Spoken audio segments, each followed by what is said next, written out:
Hey y'all, hey y'all, hey y'all, hey y'all. Happy thriving Thursdays. Man. Hey Taylor, what's up? How you doing? Hey Cam, what's going on? Man, y'all really be rolling with us all day for real. I'm not even gonna lie. Y'all see that I didn't post this at all, right? I didn't promote it at all. You know why that is? Because I wasn't even trying to have nobody on here because I'm like, yo, what are we going to talk about? I had so much work to do, y'all. I didn't even like officially prepare anything at all. Like when I tell y'all my emails, my schedule is like death. So like I was just working. And my commitment to you guys, I can't cancel.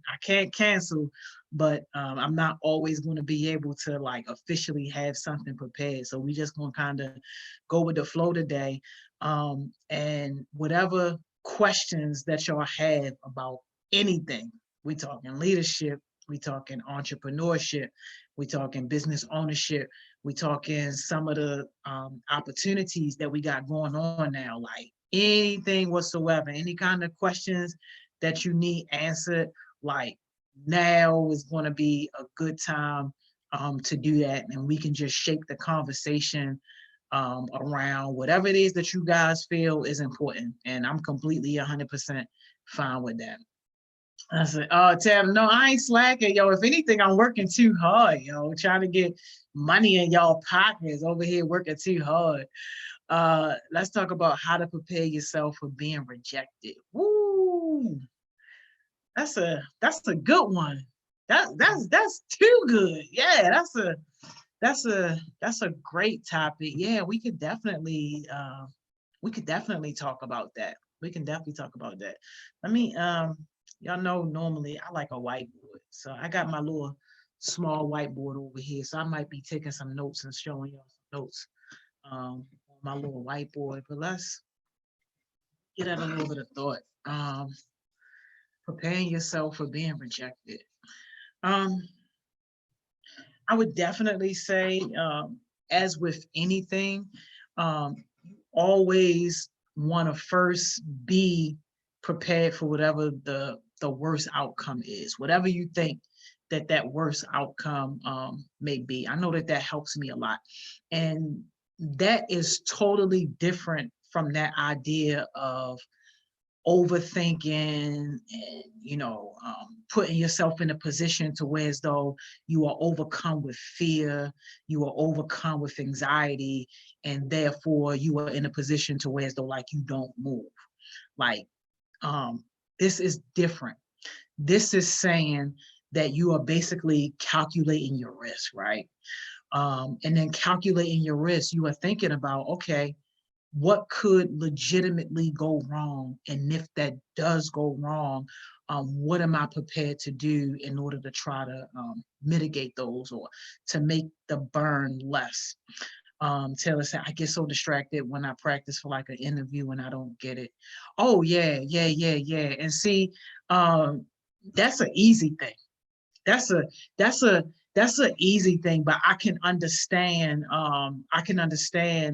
why you have that fear of rejection, because regardless of who you are or where you are in life, that rejection is always going to make you feel some type of way. Even the most confident of people are going to feel some type of way.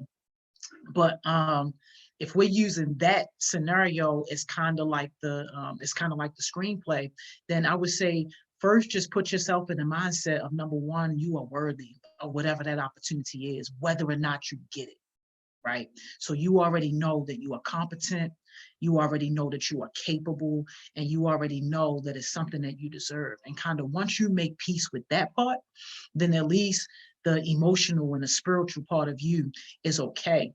Um, the second thing to kind of come to terms with, and I used to tell this to people who I used to mentor professionally, I used to say this to them all the time. When you are competing for jobs, you got to think of it like this. You are competing with the best of the best. So people who get invited to interviews, and especially people who get invited to second interviews, it's not because you are capable and because you can do the job and because you got base level. It's because you are already a few steps ahead of the people who are already capable of doing the job, and they see something special in you. But not only do they see something special in you, they see something special in about 5 or 6 other people as well. So now you're competing at a different level. And at that stage of the game, it's no longer whether or not you can do the job, because they know that you can do the job. The question is, how much better can you do the job as somebody who's already going to do the job well? I hope that that makes sense the way that I'm explaining that. So with that, right, think about things that you can do that's going to already put you a few steps ahead, regardless of what it is, whether it's an interview or a partnership or whatever the case may be. What things can you do that's going to make you stand out from the crowd, from other people? What do you have that's exceptional? What do you have that's going to be like a wow factor? And a wow factor is something that people think about and they like, wow, like you did that, you got that. Absolutely. So think about that, but then also, start to think about what's going to be your next step if whatever that situation is doesn't pan out, if it doesn't work out, and already kind of have something in your mind and already kind of have your heart and your mind content with being able to settle for whatever that kind of backup plan is in case you get rejected. And you also have to just kind of understand and live with the fact that you're not going to get every single thing. Like in those rejections, a lot of times there are some lessons that you can take away from those. I know for me, as far as, one of the biggest things that I dealt with was when I first started HeartSmiles, and I'm thinking like, man, if this thing failed, I'm going to be homeless. And like, that was a legit concern for me because I didn't have the blessing of my youth, like how you guys got, like y'all learning this stuff early. So you could start setting your foundation early. I didn't get into this until I was well into my adulthood, and I was already living my life, buying my cars, traveling, house, real responsibilities, real bills. So it was a big deal for me to take a leap of faith like that could have potentially caused me to be homeless. But I said, okay, well, what's my options? If HeartSmiles don't work out, what's my option? And my option was, I can call my mother and ask my mother, if this thing don't work out, can I go home? Can I come home? And she said, yeah. And once she said, yeah, that immediately took that fear right out of my body, because then it was like, okay, so now I don't have to worry about being homeless. I'm going to have to live with the shame and the ego blow of having to move back home. But then to me, the way I was thinking, I was like, well, I really don't have anything to be ashamed about, because at the end of the day, it's not like I will be moving back home because I'm a bum or couldn't take care of myself. I will be moving back home because I put all of my eggs in this one basket and it just didn't work out. And therefore I would just have to, suffer for however much time until I was able to get myself on my feet. But once I reconciled that with my mind and in my heart, I was okay. Cam said you should get a whiteboard wall as much as you use that. Yes, Cam, that is definitely the goal. I keep saying that I'm going to have one of my rooms painted with just the whiteboard paint, because I got whiteboards in every single level of my house. Like, yeah, so that's definitely probably going to come. Cancer, in that situation, I feel like opportunities never skip over me. Yeah, definitely, Cam. The ones that are meant for you. How do you make yourself stand out? Definitely want to answer that question, Taylor. Let me read the other comments though, and just to make sure, see who else may have chimed in on that. I think you should be yourself, for sure, Cam. Be intentional and pay attention to things as well. Listen before you speak. You'll understand how someone feels about you. Yeah. Taylor, I think I do pretty good job with being myself and expressing the skills I have as well as experience. I just get super nervous and I either mess up or just get discouraged. Like I already start saying they're not going to hire me. Yeah, Ania said, I think you have to know yourself first. Once you know yourself, you can handle rejection pretty well. Absolutely. Um, yeah, this is awesome. This is awesome, great stuff. Taylor, let me go back to your question. How do you make yourself stand out? I definitely agree with Cam. You definitely got to be yourself, but put a little spin on that. And my spin on that is you got to put your personality in every single thing that you do. And by that, what I mean is people have to know that it's you. And when people know that it's you, they are comfortable with the way that you speak, with the way that you talk, whatever humor you are infusing into that conversation, and just kind of like your overall style. Regardless of how nervous you are, you got to be able to still put your personality into the situation. And as far as being nervous, one of the best things that you can do is call it out yourself up front. Call it out yourself. When I first started doing like my first kind of like public speaking things, and I'm not talking about like public speaking in front of large crowds. I'm talking about when I was still in corporate America and I had to do like all department staff meeting. Like you're talking about maybe like 60 or 70 leaders, like managers and supervisors who I had to communicate information to. That was still a form of public speaking. And I was extremely nervous because I had never really done anything like that before, but I called it out right at the beginning. Like as soon as I got up there, introduced myself, hey y'all, I just want to let y'all know right now, I'm extremely nervous. And forgive me if I trip over my words, forgive me if I mispronounce something or say something wrong, but I'm just kind of nervous right now. And 9 times out of 10, people connect with that because they know what it's like when it's them up there having to be the speaker or having to be the center of attention. And the same thing in interviews. You can just let that person know, like, look, I'm excited about this interview. I'm excited about this conversation. I really hope that you can see that I'm the best person for this job, but I just want to let you know up front before we even get started, I'm extremely nervous. Even though I've interviewed a million times, I still get nervous in these type of situations, but I just wanted to let you know that in case you saw the nervousness on my face and my body language, in case you heard it in my voice, or if I just come across as if I'm nervous or uncomfortable. Please believe me, I am very comfortable and I'm okay. I'm just nervous. And then there you go. You don't put it out there. You don't put it out there. And it takes a lot of confidence to be able to do that.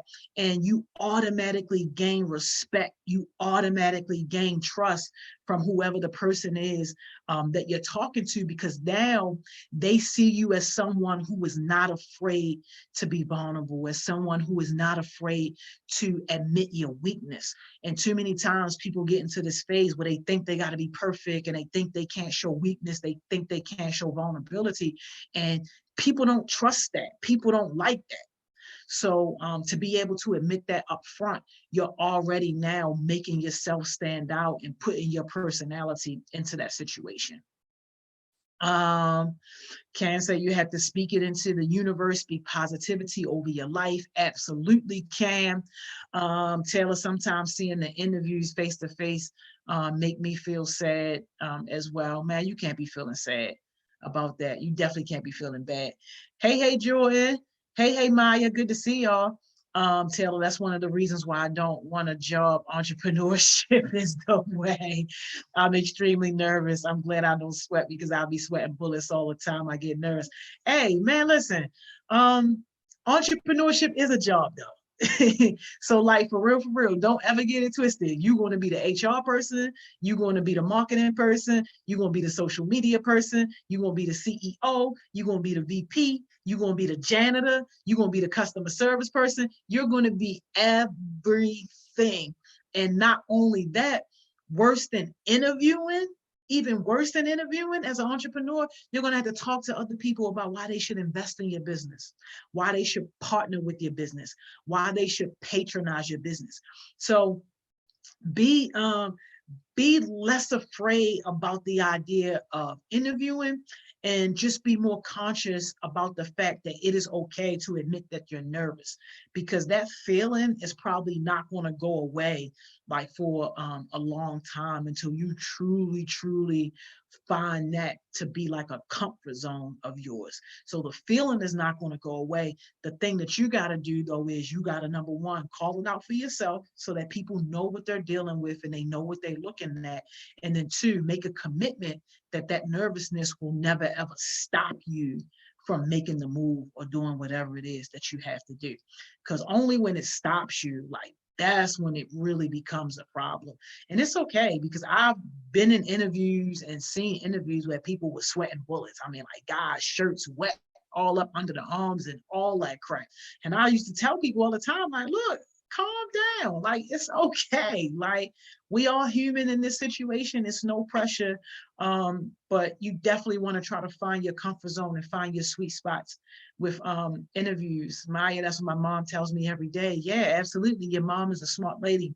One thing I would say too, particularly with the interviewing situation, is you can find your sweet spot by doing something that makes you feel comfortable in that interview. And for me, I'll tell you guys what I used to do when I was interviewing. Taylor said, I'm in a job working for someone. Yeah, I know exactly what you mean. Even as an entrepreneur, man, you're going to be working for your customers. You're going to be working for your partners. You're going to be working for your investors. Hey, yo. Nan said, not to get off topic, but you should do Music Monday. Music Monday, talk to me a little bit more about that. Music Monday. Have you been on the Focus Fridays lately? Because the Focus Fridays, man, I've been bringing all the heat with them beats, and them rappers and them singers been coming out. But let me know. I like that idea though, Music Monday. Let me know what you're thinking. So my thing was, right, when I used to go into an interview, and y'all, this is top-notch, cream of the crop stuff. This is how you know you're gonna get the job every single time. Before they even got a chance to ask me any questions, I would ask the person interviewing me if I could do a presentation about myself. So I used to have like this whole presentation ready, right? It was like a little packet, and it just basically said like all about me. And it walked that person literally kind of through like my life, like my journey up until whatever that job was that I was interviewing at. And most jobs I didn't even interview for, because I spent most of my life at Comcast, moving around in different positions at Comcast. And for most of the positions, people were tapping me, asking me that I want this position, that I want this promotion. But during the time where I actually was doing like interviews, I had this packet. It was all about me. And it talked about like my childhood, like how growing up, I was the oldest of 3 kids. So almost immediately I was thrown into leadership. Almost immediately, I had to know and understand what it meant to be responsible and what it meant to be accountable, not only for my own actions, but for the actions of other people. And then I talked a lot about my experience at McDonald's, because while a lot of people used to laugh at me for staying at McDonald's for so long, McDonald's actually taught me a lot of foundational leadership skills that, you know, still are with me to this day. And I talked about how that experience shaped me as a leader and how it prepared me to be able to lead other people and to be able to influence other people and to be able to teach other people as well. And then the roles that I had within Comcast, I talked about how each of those roles kind of helped further shape me and mold me. And eventually, whoever the person was, it was just like, wow, I don't even really need to ask you any interview questions, because I see we got the whole package here. And not only do I understand the values and the skills that you bring into the table, I also understand how your journey and how those experiences played a part in making sure that you were ready for this moment, making sure that you were ready for this position. So it was a very, very interesting take, because in those situations, I now became the person conducting the interview. when I was supposed to be getting interviewed. And then by the end of the conversation, now I had that person on edge thinking about whether or not I was even going to take the job, because I'm asking them, okay, well, tell me about your culture. Tell me about some of the issues that you guys are having. Tell me why you even got this position open in the first place. What happened to the last person? Did they leave? Were they overwhelmed? Were they overworked? Like, I was able now to ask legitimate questions, to have them asking me to make sure I wanted to come back. So stuff like that is kind of how you find your comfort zone in those uncomfortable spaces, and how you kind of turn that attention onto yourself and really put your value in the limelight. Taylor said, what about rejection as far as wanting to help others that you know need help but just won't accept it? Oh my gosh, we definitely want to hit on that. I deal with that all the time. And then, thank God I'm the only child. Man, for the longest time, yo, I wanted to be the only child. For the longest, I had to do everything, yo. Everything. I was washing the dishes, I was cleaning up, I was doing all that. If my brothers and sisters did something, I got in trouble for it. And oh my gosh, they used to wear my clothes, everything. It was terrible. I used to think that I wanted to be the only child. But when you get older, like when you get into those adulthood years, that's when you really, really, really start to appreciate your siblings. Like, they like my rocks now. So I wouldn't give them up for the world now. But back then, early childhood, oh, you could have had them, both of them. McDonald's, in my opinion, is one of the best first jobs anyone can have. Absolutely, absolutely. I don't know about McDonald's now. I haven't really been around there, but if things are pretty much kind of still the same in terms of just, grinding and hustling and doing things right, having a procedure, being consistent, all that stuff, absolutely. Maya, you the second oldest out of 9? Sheesh. Your daddy was getting it in, wasn't he? That's crazy. Oh, Cam, you got 3 siblings? Yeah. But Taylor, let's get back to this. Rejection as far as wanting to help others that you know need help but just won't accept it. Yo, that is the story of my life. Literally, no lie. Imagine how frustrating it is to know that you gave up a 6-figure salary, you gave up a nice cushy lifestyle, you worked your way out of the ghetto just to give it all up to come back to the ghetto to help people who sometimes don't appreciate the help, who sometimes don't acknowledge that they need the help, and who sometimes take the help for granted. Imagine how frustrating that is. But the one thing that I could say about that is, when people don't accept it, baby, move on. Move on. Figure out the type of people who you want to help and help those people. That has helped me so much tremendously.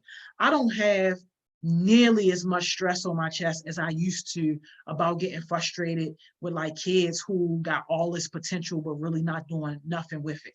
I don't get that frustrated no more. Like, I might joke and play a lot, drag them when we on these sessions, or drag them on my live or whatever like that. But like, yo, I'm rarely jumping in people DMs no more, cussing them out, calling them, cussing them out, jumping in their text messages like, yo, where you been, what's going on? Like, nah, it's probably only a few people that I'm probably like still like on that like that, because I see progress with them. But for the most part, I wash my hands. You can't, because it's not going to do anything but frustrate you. And not only is it going to frustrate you, it's going to take you away from serving the people who really need your help. And that's like one of the biggest things that I could have ever learned. And y'all my family, so I can say names. Like, people who I used to fuss with, like Rabbit, not ever fussing with that girl no more. She done had so many opportunities, so many chances to like do right and just, really be somewhere.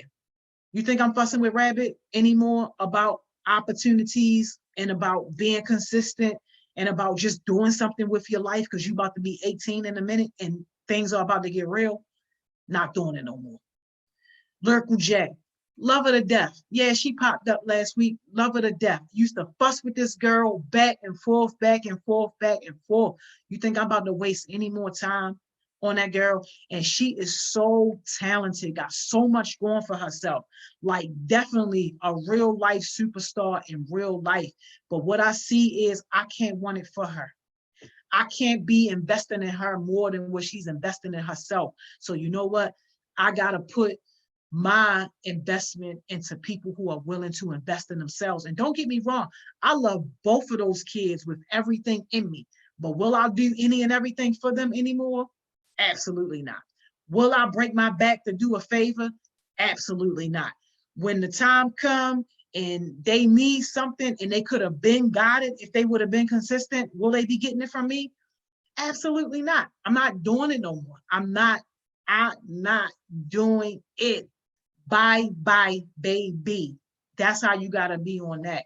And it's just disrespectful to you, to yourself, to allow yourself to even be just caught up in situations like that. So my advice on that is, as much as it hurts to kind of let go, you got to let people figure out their own way sometimes, because that'll be the only way that they'll appreciate it, is when they no longer have it and need it and then can't get it. That's when you appreciate it. Guys, it's above me.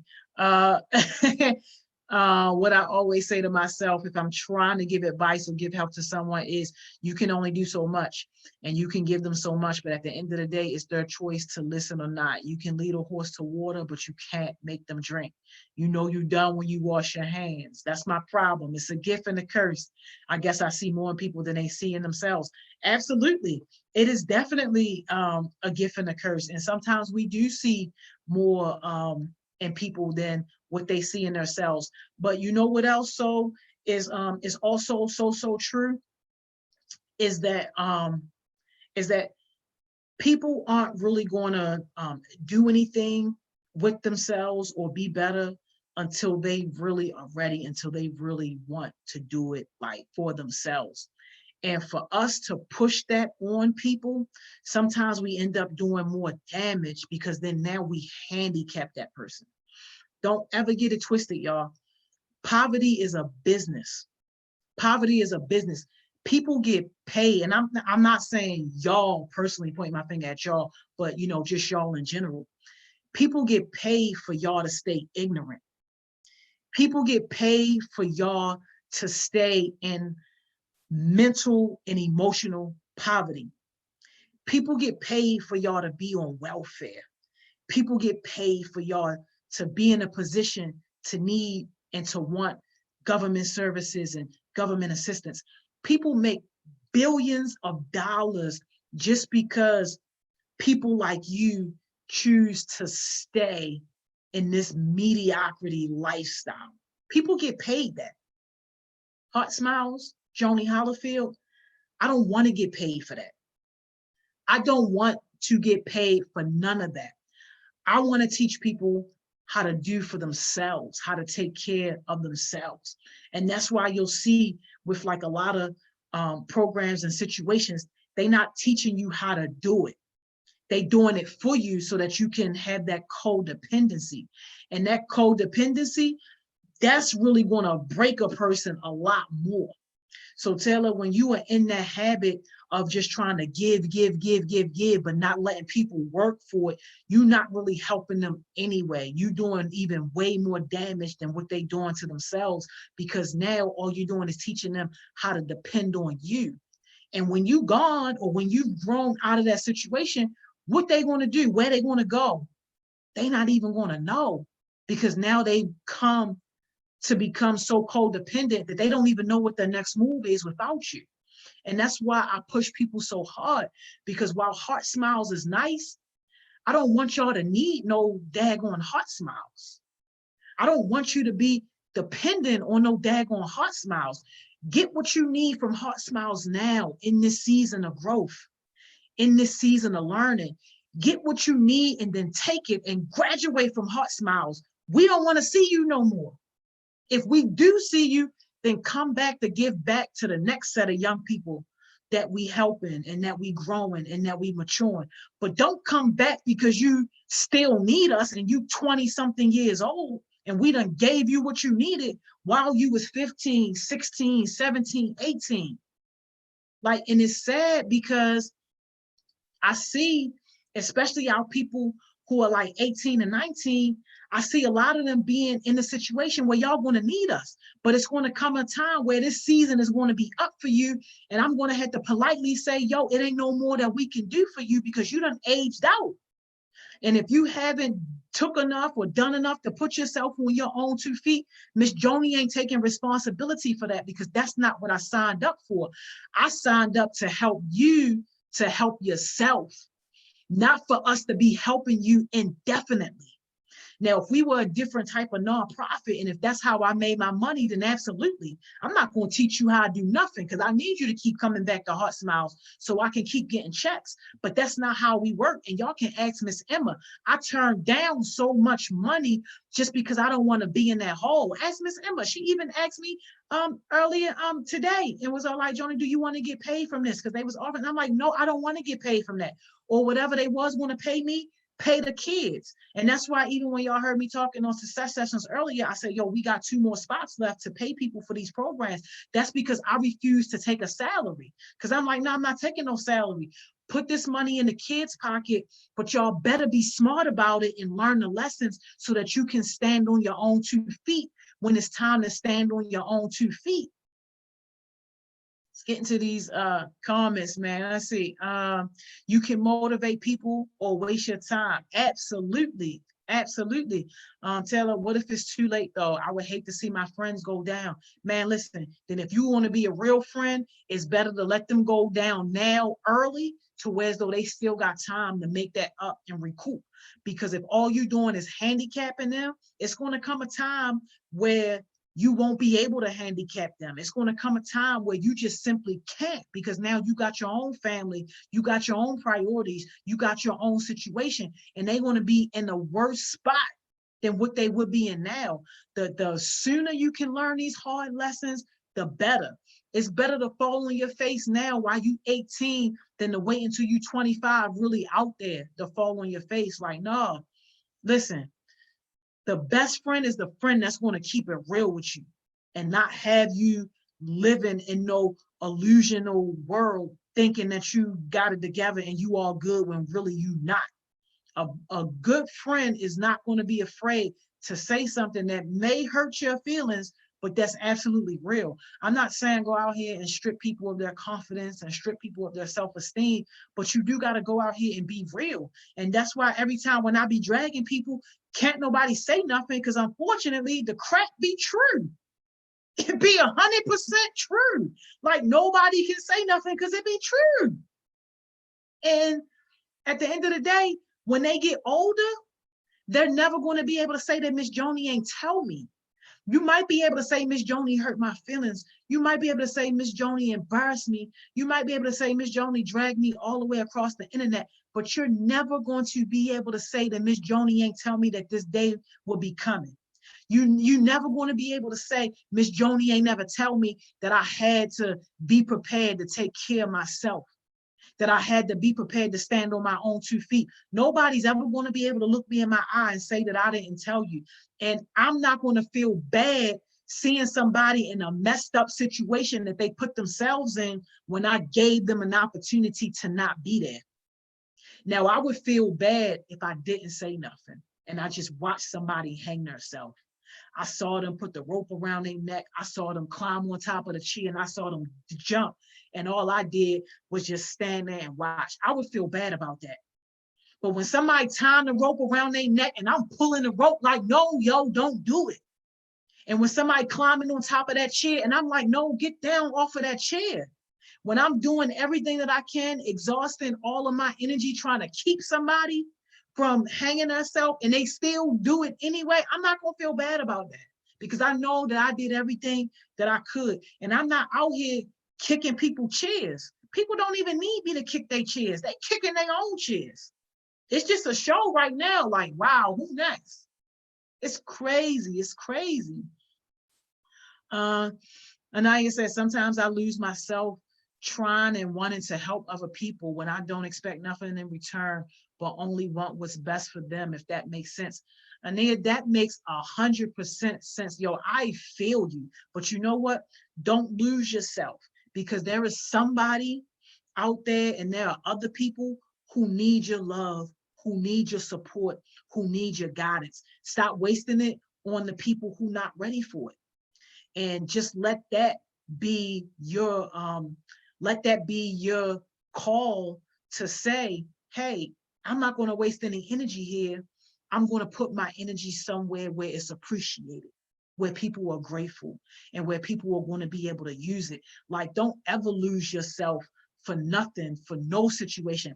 Imagine if I allowed myself to be lost when some of those kids was doing me wrong. I wouldn't be right here, right now. And some kids, y'all, have really done me wrong, like wrong, wrong, wrong.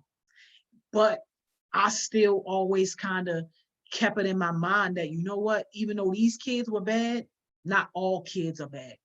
Even though these kids don't appreciate what I'm giving, that doesn't mean somebody doesn't appreciate. And I always remind myself of my goal when I started HeartSmiles. My goal was never to save the world. My goal was never to help everybody. It's some organizations that's their goal. They want to help everybody. No, I just want to help one person. One. And I remind myself of that constantly. Joni, just one, just one. And if I help one person, then I done did my job. Taylor, help me, help me. Yeah, man. Miss Joni, well, your time is over in this earth. What do you want people to remember you by? Will this generation take over HeartSmiles or keep it running? Wow. Anea, that is a deep question. That's a great question. I want this world to remember me as, you know, somebody who did all that they could to pay it forward to the next generation.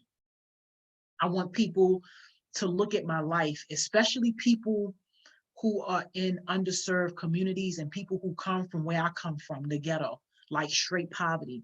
I want those people to be able to look at my life and say, I can still be successful even if I don't have a traditional route towards success. Even though I highly regret like not taking school serious and not really getting my education when I was supposed to be getting my education, that is definitely one of my regrets. I am thankful that I had that experience and that I had that testimony, because I can use that testimony to show other people that you don't necessarily have to have degrees. You don't necessarily have to have certificates with your name on it to be successful. Now, don't get it twisted. You still got to get your education some kind of way. I self-taught myself a lot, and I soaked up a lot from other people who were successful. But there are different ways and different paths towards success. And I definitely want people to see HeartSmiles as an organization that is geared towards eliminating poverty, eliminating excuses for people to be in poverty, and basically giving any and everybody who wants an opportunity to be successful, to give them the choice. And yes, I would love, when I'm gone, for somebody to take over HeartSmiles, preferably, you know, like one of the kids who we work with and who really believes in the mission and who would be willing to carry on the mission as it was originally stated, which is to help that one person and to give kids an option of being successful. Just give them an option. So that way, if you're not successful, it ain't like you ain't have an option. You could have came, but you didn't. And I would be happy with that. I would be definitely happy with that. Yeah. Maya, that's what I'm trying to get my sister to do, to be independent. She has autism, but she's functional and she keeps doubting herself. She wants me to be an advocate for her. And I'm like, I can be your advocate for you, but only to a certain extent. But after that, you're on your own. Absolutely, Maya. And yeah, you teaching her right. And as long as she has the capacity to advocate for herself, then you should definitely be pushing her towards that route of, you know, trying to be her own advocate. I can't imagine the struggles that she may have with dealing with autism. But certainly if it's anything that we can do as well to help her, let me know. Be more than happy to help her any way that we can. But yeah, absolutely. Anea, may the work I've done speak for me. Yes, absolutely. Taylor, then it's like it's backfired on me more because when I give people advice or support, when I need somebody to talk to or just vent to, those people are nowhere to be found. Yeah, yeah. No, I feel you. I feel you, Taylor. And you know what? That's where you're gonna have to just kind of reevaluate, number one, how you give advice and how you give support. One thing that works for me in that realm is like I rarely give advice unless somebody's asking for it. And it's really two reasons for that. One, because I already know how valuable my advice is, and you probably should be paying me for it. But then second too, because I don't want anybody to ever feel like I'm pushing my thoughts or my ideas down their throats. Like if people were listening to me and taking advice from me and choose to look up to me, I wanted to be on their own terms. And I wanted to be because they see something in me or because, they are compelled to ask for my advice or they want to know what I feel or how I think. I never want to just push that on people. Like I'm a very opinionated person. I have a very strong personality, but most times you'll never know that unless you like really get to know me. Cause I am definitely a true introvert, believe it or not. But when you know that your advice and your support is worth something, Taylor, don't just be giving it out, yo, especially unsolicited. Like, and when people are coming to you, it's okay to ask them, hey, well, do you want my advice? Do you want my opinion? And be okay with the answer being no. I love when people tell me they don't want to hear what I got to say. I love it. 9 times out of 10, if they are telling me that, then I know why, especially if it's a kid, because I done already told them and they don't want to hear it again. And now they just kind of doing they walk of shame. So they come and tell me what I already told them, but they don't want me to tell them again, rubbing it in their face. But yeah, like you got to be comfortable asking people, like, do you want my advice? Do you want my opinion?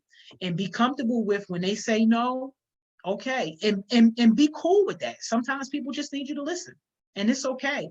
But know that what you are given is worth something. Like, yo, people think I'm fooled. I'm not fooled. If y'all had to pay for me, y'all would not be able to afford me. Not at all. I just told the entrepreneurs yesterday on Shalaw's entrepreneur class, like, yo, now I charge $5.50 for 30 minutes of my time. Like that's where I'm at right now. And imagine if I was charging y'all that. Nobody would ever be able to afford my time. So why am I about to break my back to give you my good advice that I know work? My good wisdom that I know work. Like that's one of the cool things about getting older is that you live long enough to have these experiences and to talk to other people who have had different experiences and similar experiences. And you can gather up all this wisdom and pass it down to other people. Like I wish I would have understood that concept sooner in my life. But it's like, man, if you don't appreciate it, you think I'm just some old person talking because I'm old or whatever, fine. Think what it is that you want to think. I'm 100% okay with that. Miss Joni, because I don't play that. Yeah, man, that homie definitely don't play that. I need that to sink in because some people aren't grateful for my attention, time, and motivation. Absolutely can. Yo, and when they not grateful, make them miss it. Make them miss it. That's exactly why I don't be in nobody DMs and nobody texts, nothing like that. Yo, you want to catch me? You're going to have to catch me on a success session. You want to catch me? You're going to catch me on a winning Wednesday. You want my attention? You're going to get me on a thriving Thursday. Yo, I'm not about to carve out no extra time outside of that time when I'm already giving more than 85% of my life to be available.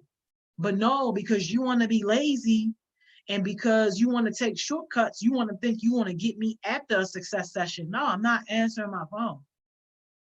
Like, no, I'm not doing it. I got so many unanswered texts. Let me see. It's crazy, y'all. I got 1,843 unanswered texts.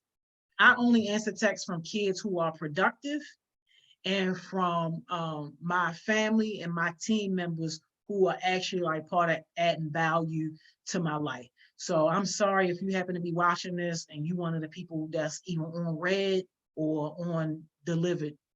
My bad, it ain't happening. Catch me on one of these. But yeah, yeah, no more giving it out, y'all. No more giving it out. Save my time, yeah. That would be 26. Yeah, yo, Cam, I would be rich, y'all, if I was out here using my time with the adults that want my time, like charging my price. I would be rich. I would be rich. But you know what? I'm very much content with what I have because I work enough to take care of myself and to also give a lot of money away to kids, investing in kids and just doing, different things. So I'm happy about that. And then to be able to provide these opportunities. And shout out to Lamar, because not only is he doing the leadership, the 21217 leadership program, which is going to put money in his pocket, but he's also going to do the mental health program too. That's going to put more money in his pocket. So my man about to be getting paid twice just off of success sessions. Like, yo, how easy is that? Who y'all know crazy enough to do that? Only somebody like me is crazy enough to pay people twice just for joining success sessions. Like, that's crazy. But you know what? To me, it is absolutely worth it. Because if I can give you money and help invest in your business and invest in what you're doing, and you are investing in yourself by being on success sessions and by coming to like Winning Wednesdays and Thriving Thursdays, then I'm happy. I am happy to put money your way because now I know that it's going to a good place for a good cause. So like when I be on them calls and on them emails and stuff with people, I'm like, yo, forget the money for HeartSmiles. Just make sure you got money to pay these kids. Because even though they're not officially working, we should want to invest in them for them taking the first step in investing in themselves. And that's what it's about. That's what it's about. Man, I love y'all too. I definitely love y'all too. Yeah, yo, the Wavy King stepping up, y'all. I'm trying to tell y'all. And shout out to Lamar too, because my people at Hopkins had contacted me, right? And they want to highlight HeartSmiles and success sessions in their blog. And this blog goes out. Y'all know Hopkins for us, right? It's just down the street. But Hopkins is a global entity, global. So when you connect it with something as big as Hopkins, the opportunities are literally endless. So my partners reached out to me and said that they want to highlight success sessions because, they love it. It's inspiring. It's great. They want to put it in their blog, right? Big Global Hopkins want to put little old HeartSmile success sessions in their blog. And they said, well, can we also have success sessions? Can we also have a youth perspective? We want to include that youth as part of our blog. And they're going to just ask simple questions about, how do you like it? Who was your favorite guest speaker? What are you getting out of it? What kind of value? Stuff like that to be in this blog. So I said, you know what? Who better to give that opportunity to than my man's Lamar? Because when somebody is stepping up, like it is only right that you give them opportunities to network and connect and to get their name out there. So like this is about to be a big deal for his name to be in something that's global. So I don't understand if y'all grasp that concept. I don't understand if y'all don't grasp that, but yo, that's a big deal. So shout out to you, Lamar, because I appreciate just everything that you're doing and just all the value that you adding to the situation. And for somebody like you who was actually new to HeartSmiles, like yo, you adding value all day long, and it is appreciated. So yeah, I can't wait until this blog comes out. And it's gonna be a good look. It's gonna be a really, really, really, really, really good look. And he said, I think I'm so much of a spiritual person. I have spiritual gifts. Everyone does. But when I prophesize over someone's life, that should be encouraging for them. And some should shake in their spirit. Some should shake in their spirit. Oh, Hey, yeah, I'm with you.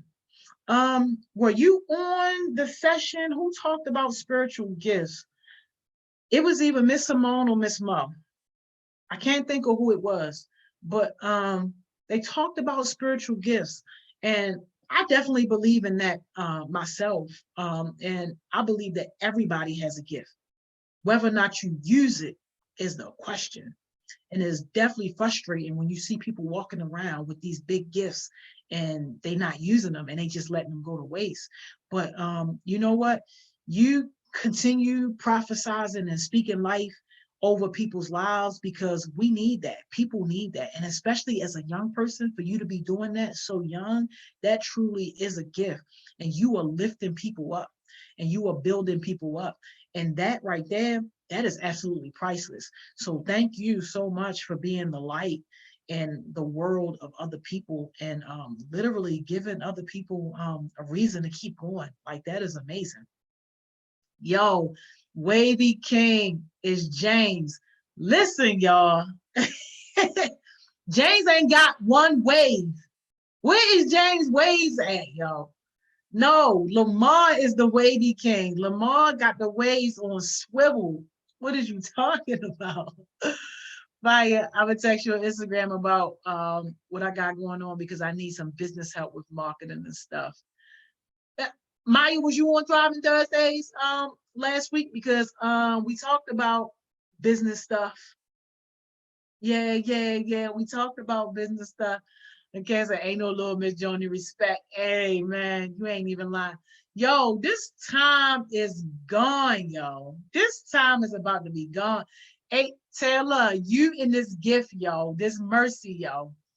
Yo, I was cracking up so hard about Taylor's because yo, the thing said she got all this mercy, right? She got all this mercy, but she not giving nobody nothing. So I was just like, yo, so you giving people mercy, but you stingy. Yo, that was too funny. But that was cool though. No, that was really, really cool to see everybody's gifts and to see where everybody kind of ranged on that scale. Anaya, I think yours was the closest one to mine. Because you had that ruler one really high, right? I think yours was kind of really close to mine. So I'm like, all right, when your birthday? Like you a Scorpio, we might got some things in common. And it's crazy because if I'm not mistaken, Anaya, you were in one of our entrepreneur classes over like the springtime, not last spring, but maybe like the spring before that. And I think you just kind of like fell off and I ain't see you no more. But I ain't gonna drag you because I'm glad that you back. But was that you? And if so, why did you fall off? Because that's crazy. You could have been on here learning and growing and giving us all this value because like you low-key got a whole lot of wisdom over there. I'm peeping it just by your comments. Like, and that's not to be taken lightly. Uh, Lamar said, I mean, mine's is better. Yo, Wavy King, yo. That's the Wavy King on swivel. Yo, it's crazy. Maya said, I wasn't. I heard what you were saying about, I don't know how to put it in what they wanted. Okay, Maya, I got you. And you know what? Maya also hit Shalar too, because his program on what is it, Wednesdays is all about entrepreneurship. Like that's all we talk about. I'm trying to think if anybody on here is in his class. I don't think anybody on here is in his class, but Maya, ask him if you can join because that'll help too if you really, oh, Lamar is in Shalar's class. Yeah. But see if you can join Shalar's classes because I'll still help you answer whatever questions you got on the side. But if you come there, that's where we focus just solely on your business and growing your business and helping you learn the fundamentals of what you got to do to start your business. So definitely try to get on there. Taylor, I'm chilling. Y'all is crazy. Don't come for my arm cross. Maya said, that was me too. I show a lot of mercy, but the lowest as servant and giver. Y'all crazy. Y'all stingy mercenaries. Crazy. uh, y'all are crazy. Anita, that was you. Yes. At Rita's church. Yup. At Rita's church. That was like 2 springs ago. What happened, man? Like, what, yo, how you gonna fall off on us like that? But I'm glad that you back. It is so nice to, just kind of reconnect with you, because I remember even at Rita's church, like, you were very active and very engaged, like, and you was like really like doing your thing. Like, that's what's up. But no, I appreciate it, man. I really do appreciate it. Yo, our time is up already. Yo, that's crazy. But I do have to get back to work. I got more group chats messages to send out. So if you in one of our programs, you'll be in a group chat. If you in several of our programs, you'll be in several group chats. So I'm giving y'all information about that type of stuff. And also, if you are in any of our programs, make sure that you're keeping your eye on your emails and that you are responding to your emails. Because when you get into this professional world, email is more so how people communicate. I'm going to try to do as much as I can in the group chats on Instagram, but you're going to have to check your emails and stuff like that for a lot of stuff.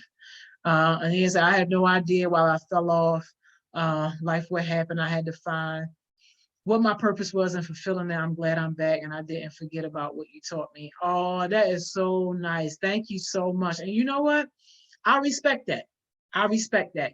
And that right there, just falling off and finding yourself and doing what you got to do to find your purpose, I respect that so much more than somebody bluffing. Like somebody showing up just to say that they showed up, but you're not really there.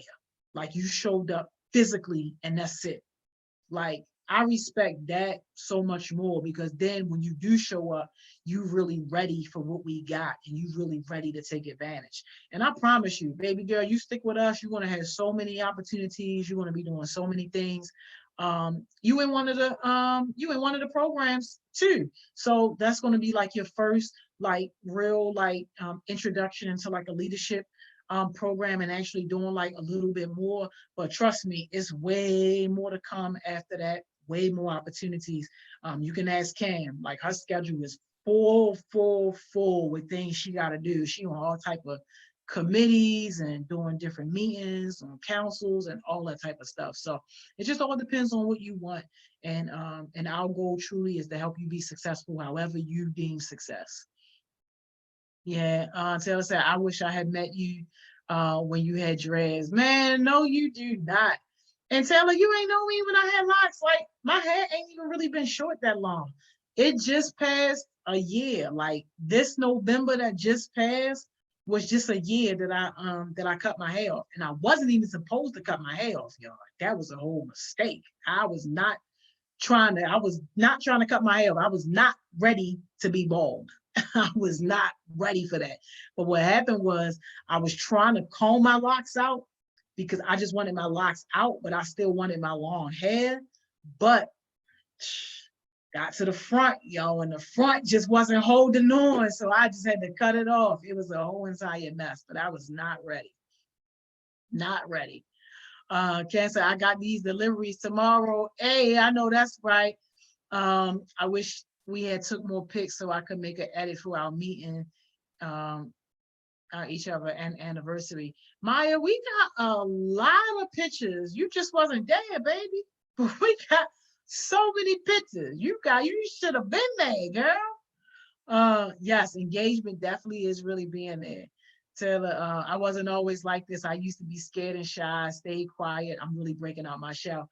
That is absolutely true, Taylor. You definitely used to be a little shy baby, but I always knew that you had greatness within you, because anytime I would ask you something, you always had a thoughtful response. And that's how you can tell somebody who is like shy and introverted and they taking it in versus somebody who just sitting there just to be there and they wasting everybody's time. For sure. Yeah, Lamar, I had them locks. My locks was okay too though, but I I was just tired of them. I didn't want them anymore. Why did I do it? Because first of all, I didn't want locks to begin with in the first place. But when I finally just got tired of the locks, I was just like, yo, I just want to comb them out. Like, I don't want to be bald, but I also don't want locks anymore. So I was trying to comb them out. The back of my head was fine. When I combed out the back of my locks, oh man, my head was like down there, like, cause my locks was long, but I had ended up cutting my locks too. Like my locks was really long and I cut them like all the way up to like right there, but my hair was still long. And I thought I was going to have all my hair. I envisioned myself with a nice, crispy, curly ponytail with some wavy way on the side. That's what I imagined. I didn't think I was going to end up with this. But my hair was so thin at the top that I really didn't have no choice. And the thing was, I'm like, so that's why the front of my head never locked. Because even though I had locks for like more than 10 years, the front of my head never really locked. Every time I got my hair done, they had to keep like relocking it because my hair never. And I'm like, oh, I had good hair all this time. Who would have known? Who would have known? So that's why I was like, yeah, I'm going to have this nice curly ponytail. It did not work out like that. Got me over here bald, man. Taylor said, I joined right after you cut your hair off after Marcia from the last time. Oh, yep. You're absolutely right. And Marcia doing her thing now, man. She's doing her thing. It has been a blessing to just watch her grow. Like she took everything we put into her and just went off with it. Like amazing. Oh, none of us just agree. Oh yeah, from the summer I first met you till now. Oh, you could have had that dreadlock. Wait, hey yo, the miracle drops. Yes, man, I need the miracle drops for my size, man. Them daggone locks mess my size up. That's why I'm waiting for this wavy way. So I can see what the deal. I already said I'm gonna be the #1 brand ambassador if you put me a nice cool patch of hair right there. Like for real. No, Elder, I don't want no daggone jerky curl, yo. Yo, I don't want no daggone jerry curl. This is just my natural hair. Like right now, I just use the stuff that my mother make me. My mother make me this stuff. Don't ask me what she put in it, but she put all natural stuff in it, and that's what I use on my hair. But yeah, it's my edges, man. Them locks pull my edges up. Y'all see my edges, man. I need that wavy way in my life. You know what, Maya? Now you just playing, yo. Now you just being real disrespectful. So finger waves. Y'all is crazy. Look, y'all not about to talk me into going past my time because we already passed the time. I'm done. I'm off for the day. I'm about to get to some of this work. So be looking out for y'all emails, for y'all surveys, y'all group chats, and all that. Yep, Lamar, headbands, and all that. So I will see y'all next Thursday for Thriving Thursdays. If it's a specific topic or something that y'all want me to talk about, hit me up, let me know, and I'll make sure that that I'll be prepared for whatever topic y'all want to do. Other than that, for everybody that's joining us tomorrow for Success Sessions, man, I will see y'all bright and early at 10 a.m. 10 a.m. on Success Sessions, y'all. And look, man, once you've been put on and once you start to grow and you know what it feels like to grow and learn, it is then your responsibility to bring one other person in so that way they can grow and learn. But like we said earlier, you can bring a horse to the water, but you can't force them to drink it. So don't force nobody. Don't force nobody, but definitely make sure that at least one other person knows about this opportunity so that we can keep blessing people, keep connecting people, and keep growing this community of success-minded young people. All right, so with that, I'm gonna see y'all. Yes. Y'all know I love y'all. Maya, you are crazy. I'll see y'all tomorrow, 10 a.m. on Success Sessions. Good night, y'all.